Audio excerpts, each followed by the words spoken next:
ಹಾವೇರಿ ಜಿಲ್ಲೆಯ ಸವಣೂರು ಪಟ್ಟಣದ ಸುಣಗಾರ ಓಣಿಯಲ್ಲಿ ತಾಲೂಕು ಪಂಚಾಯತ್ ರಾಜ್ಯ ಇಲಾಖೆ ವತಿಯಿಂದ ಕಟ್ಟಲಾದ ಅಂಗನವಾಡಿ ಸಂಪೂರ್ಣ ಕಳಪೆಯಾಗಿದೆ. 2024ರಲ್ಲಿ ಉದ್ಘಾಟನೆಯಾದ ಕೆಲವೇ ದಿನಕ್ಕೆ ಗೋಡೆಗಳೆಲ್ಲ ಬಿರುಕು ಬಿಟ್ಟಿದ್ದು ಸದ್ಯ ಮಕ್ಕಳಿಗೆ ಬಾಡಿಗೆ ಮನೆಯಲ್ಲಿ ಅಂಗನವಾಡಿ ನಡೆಸಲಾಗುತ್ತಿದೆ. ಗುತ್ತಿಗೆದಾರ ಸಂಗಮೇಶ್ ಹಾದಿಮನಿ ಮಾಡಿರುವ ಈ ಕಳಪೆ ಕಾಮಗಾರಿ ವಿರುದ್ಧ ಕ್ರಮ ಕೈಗೊಳ್ಳಿ ಎಂದು ಸ್ಥಳೀಯರು ಸಿಡಿಪಿಒ ಉಮಾ ಅವರಿಗೆ ಮನವಿ ಮಾಡಿದ್ರು. ಇವರು ಮಾತ್ರ ತಲೆ ಕೆಡಿಸಿಕೊಂಡಿಲ್ಲ ಎಂದು ನಿವಾಸಿಗಳು ತಮ್ಮ ಅಳಲನ್ನು ತೋಡಿಕೊಂಡಿದ್ದಾರೆ. Bureau report ತೌಶೀಫ್ ಸುರುಣಿಗೆ.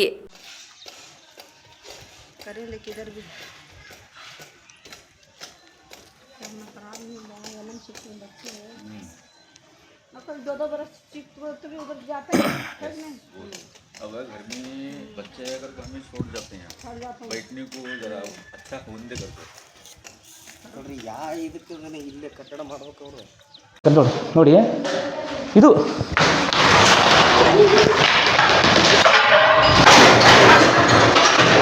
ಎಸ್ ವೀಕ್ಷಕರು ನೋಡಿ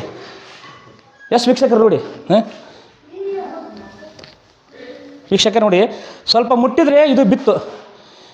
ಅಧಿಕಾರಿಗಳು ಇವರು ಏನು ಕಾಂಟ್ರಾಕ್ಟರ್ಗಳು ಏನು ಗುತ್ತಿಗೆದವರು ಯಾವ ರೀತಿ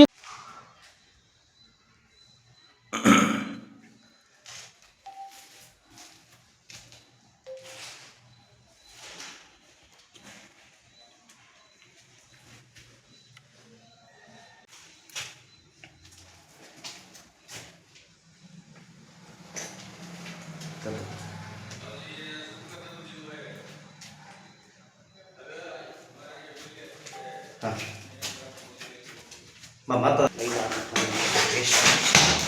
ಹುಷಾರು